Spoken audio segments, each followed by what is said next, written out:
everyone. Thank you for joining me for what was a really fun discussion about digital cytology and the Vetscan IMAGYST, sponsored by Zoetis and featuring Dr. Sarah Barrett.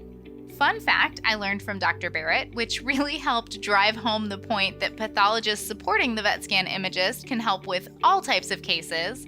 Saltwater crocodiles have nucleated red blood cells. I mean, I guess I always assumed that they did, but it was kind of fun to be able to ask the question. Stay tuned for more fun facts like this and tips on how digital cytology integrates into a busy practice schedule, as well as how to identify true spherocytes on your suspected IMHA patient.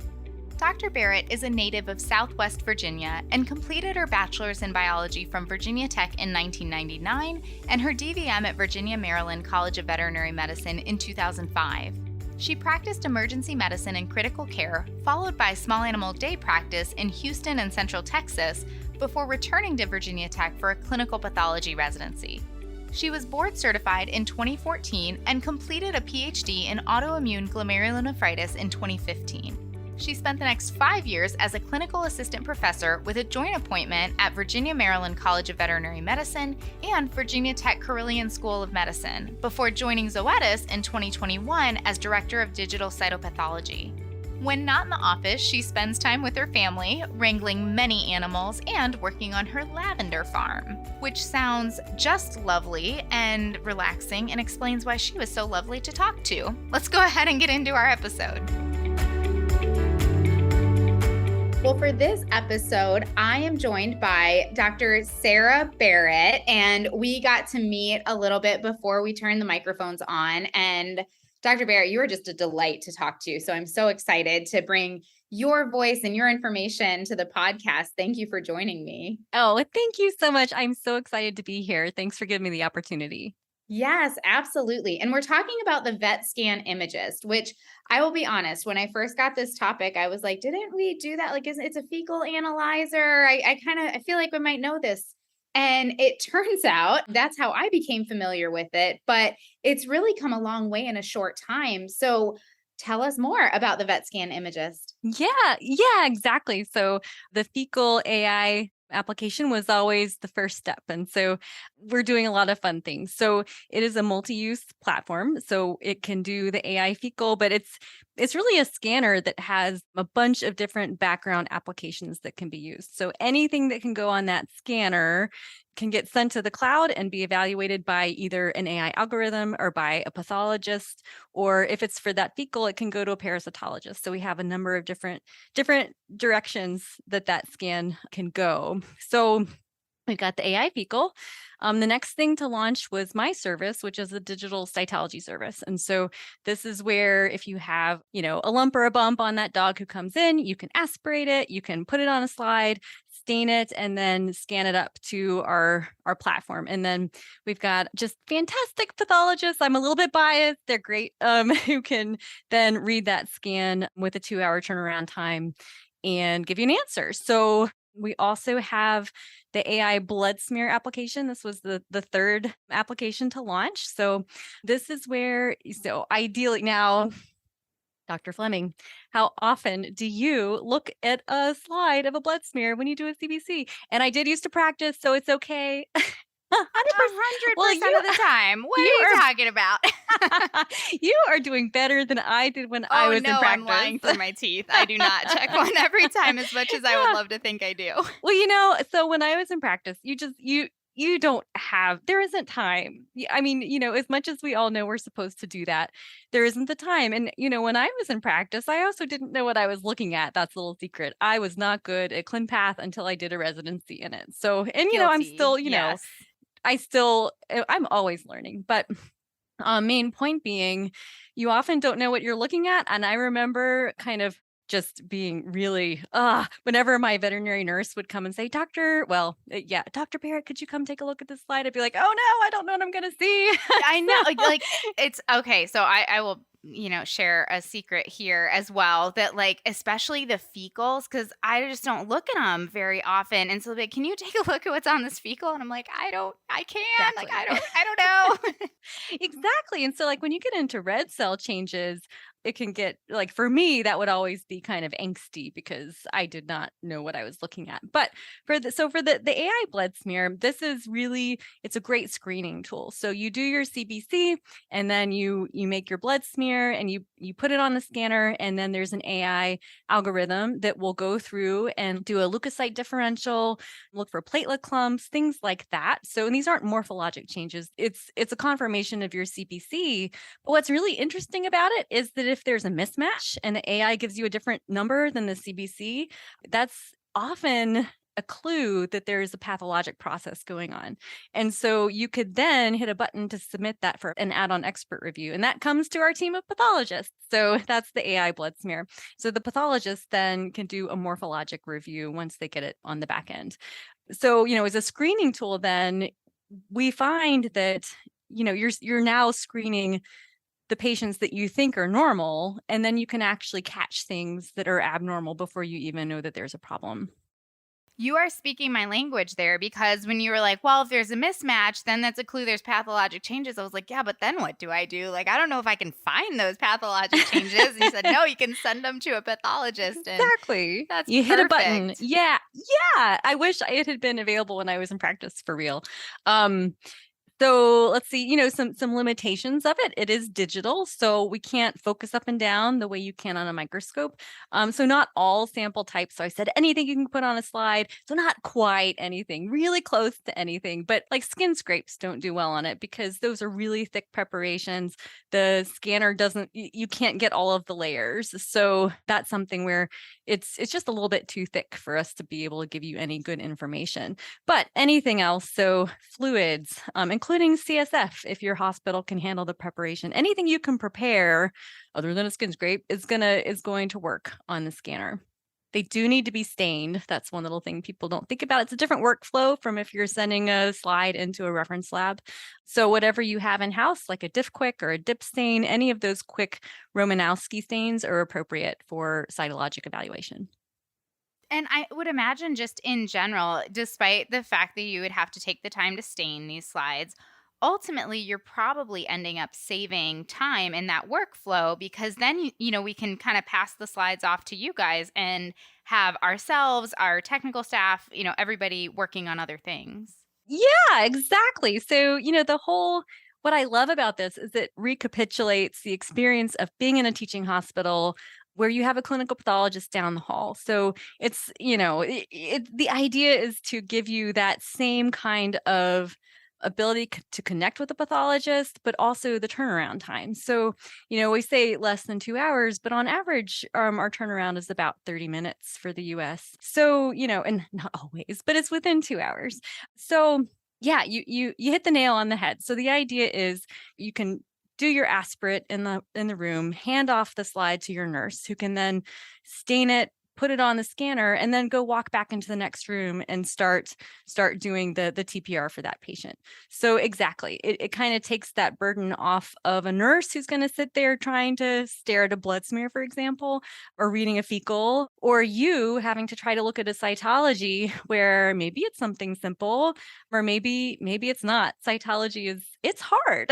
It's hard for pathologists. My cytology interpretations, round cells. That's from there, we might need an expert to weigh in. Well, totally. That's how mine were when I was back in practice too. So yeah. Yeah. Okay, that makes me feel a little bit better. You're not alone. Well, we've heard of other digital cytology platforms. I think this is kind of an up and coming technology, which I really think will change the game in private practice and let us offer a lot of options to our clients. How is the Vetscan IMAGYST different than other digital cytology platforms? It's a great question because, like you say, there's starting to be a lot of options, which I think is fantastic. It's so good for veterinary patients and for their owners and for veterinarians too. So a couple of things there. Gosh, clinical pathology is a small world, and we all know each other. And I have so much respect for so many of the pathologists at our competitors on their teams. So what I think is unique about the IMAGYST is, first of all, it is multi-use. So the applications I've talked about so far Well, we're always striving to see what else we can do. And so there are other things in the works. But so just having this one little scanner with a really small footprint, it's 8 inches by 8 inches by 8 inches and 8 pounds. So it takes up a very small amount of space in your lab. And gosh, in vet practices, lab space is really, there's usually not a lot to work with. So Right. it doesn't take up a lot of space, and it can do all of these different things, which is really cool to begin with. Some other things that we do. So we have client rounds. We purposefully hire pathologists who like to talk to clients, and many of us have been in practice, so we understand what it's like. and we're pretty nice, just overall. But we're pathologists who like to talk to people. So along those lines, we love to have these client rounds where you can join us once a month, and we're just trying to do it like the way it used to be in teaching hospitals, so that you can we'll drive some slides. You can kind of see some of the typical sample errors that we see and how you can fix them, but also just cool cases. And it's interactive. It's meant for veterinarians to be able to ask us questions and talk to us, and it's a lot of fun. So we do that. That's something that is unique. And we have, our scanner has really great resolution. So it's about 50x. A lot of the other scanners scan it at 40x, and ours, just because of the way the slide is prepared and the optics of the scanner lens, while the lens is 40x, it ends up with a resolution of about 50x. And so clinical pathologists spend most of their time at 50x, and we can see a lot of hemoparasites that way. We can't see them all. 100x is, if you really want to see mycoplasma, 100x is better, but we have no trouble seeing bacteria or things like that. So it's a really nice scanner. We have a 24/7 service. So a lot of our competition does as well, but that's nights, holidays, weekends. We are always there. We always get people asking, like, really? Like, like holidays Yeah, that was too? absolutely Like, my no. reaction of like, really? You guys are 20, Really? 24/7. All this craziness happens on Christmas, and there's somebody there that can help me read the slide and work through that. We're always there. Exactly. So yeah, those are just a couple of the things. Our team is 100% board certified clinical pathologists. Some of us are double boarded in other things. We have someone who's an anatomic as well, and another person who's also a criticalist. So Oh, very cool. And we touched on this a little bit a minute ago, but big concern, of course, in many clinics is the busy workflow. So we kind of talked about how that might free up staff and free ourselves up to go and do some of the other things we have to get done in our day. Can you elaborate on that a little bit about how digital cytology fits into the workflow in a busy clinic?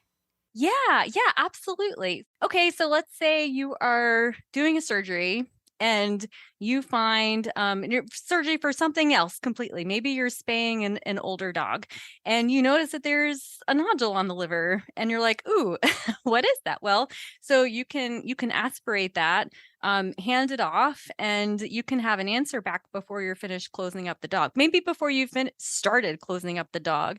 And if you find that it's something that maybe we'll tell you, that needs a biopsy. You could actually get a piece of that right then and there, instead of having to go back and do a true cut later, for example. So, that's like the surgical example. Maybe you have a case where you've got a lump or a bump on a dog, and it's kind of a hairless raised mass on the skin.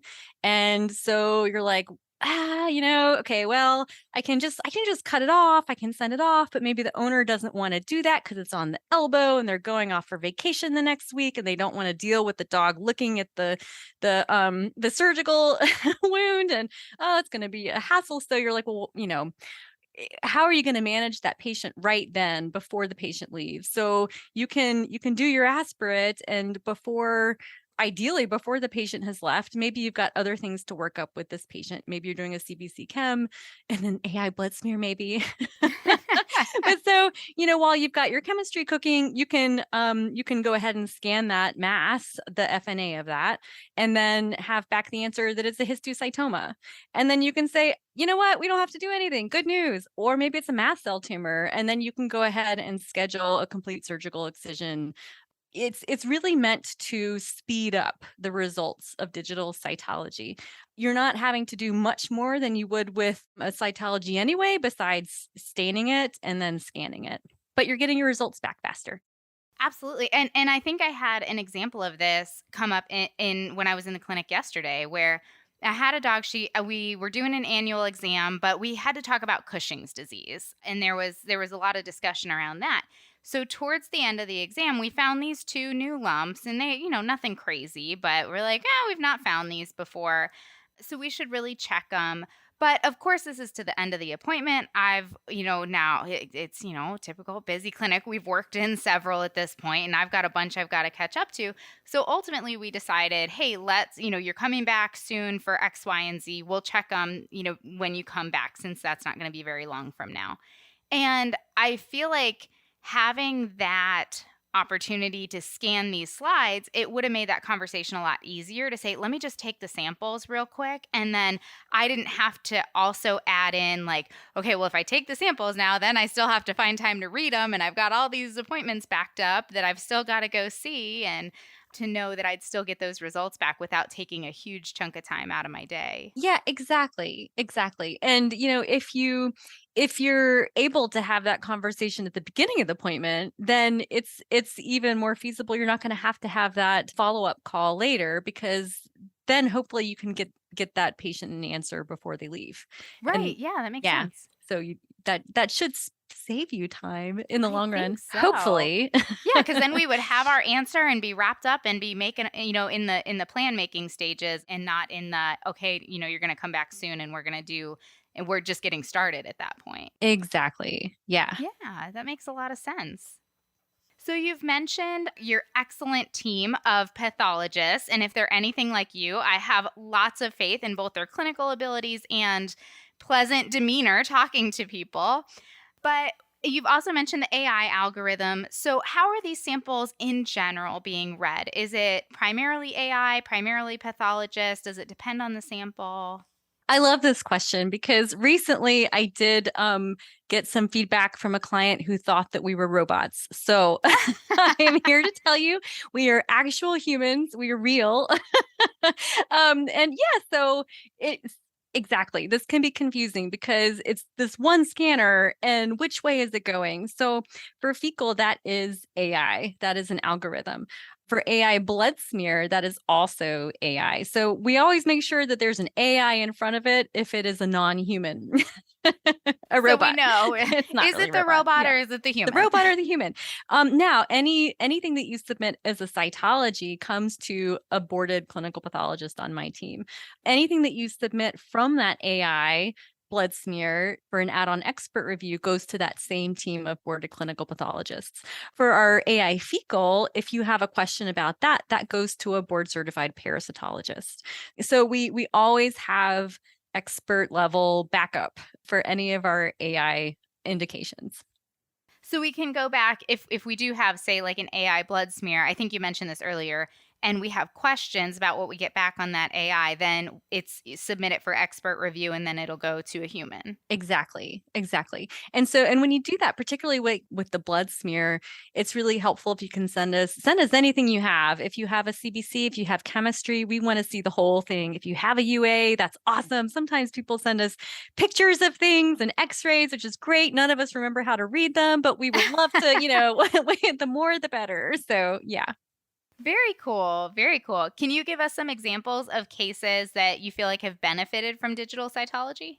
Oh, sure. You've got that horse who's colicky and you want to know if there's if this is anything more serious, if this is a septic abdomen, or same if you have a patient where you're concerned about biliary rupture, if you need to know if it's septic. So, abdominal effusions are a great example. So any emergent case is going to benefit from this type of application if it's something that you need a slide to diagnose. So for that septic effusion, you can just do your belly tap. You can submit to us direct. So that's just where you make it like a blood smear. You just put a drop of the fluid on a slide, spread it out like a blood smear, stain it, send to us. And then you can also spin it down and make a sediment prep. So it's the same thing. You put it on the slide like a blood smear, spread it out, send it to us after you stain it. And with those, if there's bacteria we can see it. If it's an abdomen that isn't, it's just a little bit septic. I don't know if that's a thing. But then we'll see degenerate neutrophils and we'll tell you need to culture it. But we find all kinds of things in abdominal fluid. So that's an example for sure. Say you have a patient with a regenerative anemia. And so this is something that we see pretty commonly, where in practice you'll get your blood work back where it's, it's macrocytic, hypochromic with a high reticulocyte count. You'll maybe look at the slide and you'll see these kind of small, dense red cells, and you'll be like, oh, those are spherocytes, and it's IMHA. Well, a number of those may not be IMHA. So there's another cell type that this is my favorite example of something that I didn't know when I was in practice, because I must have been asleep that day in ClinPath when I was a vet student. But there's another poikilocyte called a pycnocyte, which is formed through oxidative damage. And so you'll also see centrocytes, which again, I couldn't recognize until I went through my residency. But the pycnocytes look just like a spherocyte. So you can go down the wrong algorithmic tree thinking that you're treating an IMHA when it's actually a case of copper toxicosis or red maple leaf toxicosis or just onions, or maybe you've got a cat and the owner's feeding it baby food that has garlic in it. So it can completely change your diagnostic workup, but also the outcome of the patient if you don't realize you're not treating an IMHA, you're actually treating oxidative injury. And I'm really glad that you brought that up, because I feel like I've had that experience. So I don't know that if you were asleep that day in ClinPath, so was I. But I feel like I've seen these cells where I'm like, man, it sure looks like a spherocyte, but this doesn't, walk and talk like an IMHA.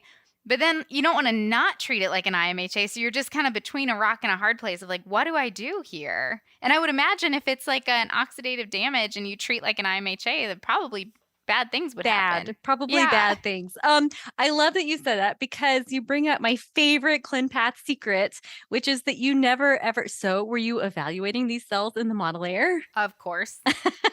As you were taught to, right? Yeah. So the secret is you never want to call a spherocyte in the monolayer, because every single slide that you look at will have a fake spherocyte there. What you have to do is you have to track back into the body where it's really thick and the red cells are all squished up against each other. And then if it's truly a spherocyte, it will still not have central pallor. But most of the time, all those fake spherocytes, they're just fakers. And you go into the monolayer and they have central pallor. I'm like, you faker. So little secret. I Very feel like important. you probably just helped a whole lot of animals there, because I know I'm going to take that tip away, and hopefully a lot of other people will, and it'll keep us on the right algorithmic tree. Well, you're not alone. It happens to everybody. That does So. make me feel we were all asleep that day in ClinPath. What about species? Are we limited to dogs and cats, or can we do other species? Great question. So for the AI indications we have right now, those are just dog and cat. Not forever, but for right now. But for anything cytology, and this would include, say, a blood smear. If you can't submit it as an AI blood smear, you can send it to us as a cytology. We'll read that blood smear. So for any cytology application, then it's any species. So we do see a lot of dogs and cats, but we also see farm animals. We see cattle, horses, chickens, camelids, and then we see pocket pets like mice, rats, ferrets, rabbits, hedgehogs. And then we see some really fun stuff like goldfish. I mean, those are household pets, but like I was amazed when we got a goldfish. I'm just really impressed with the veterinarian who figured out how to draw blood from the I've never done that. So I was impressed. Yeah, no, I haven't either. I've talked with Dana Varble. We've talked a little bit about like anesthetizing fish and all these different things you can do, and it always blows my mind how many options there are with fish, even goldfish. It's amazing. And so, Yeah. we see those kinds of things, but we also see some really cool exotics like African lungfish. We see saltwater crocodiles, and then more typical things, bearded dragons, red-eared sliders, cockatiels, parrots. So anything but one exception, please no humans. Don't worry. No. Ew, gross. I've been in practice. I know what happens. I suppose that's fair. But I have been asked like Even I remember I had a family member who asked, they were on injections for something. I think they were like intramuscular, and they were like, "Well, you can help me. You give intramuscular injections." And I said, "Not on No, humans. no, Like, no. exactly. You can have an I stay imagist, in my but you won't lane." send Yeah. us human samples. Yeah, perfect. No, you are Yeah. safe there. I don't do humans. But yeah, so really our pathologists are when we go through our board process, it's on every species except for humans, for real. Very cool. Very cool. Well, it sounds like the Imagist has come a really long way in a really short time.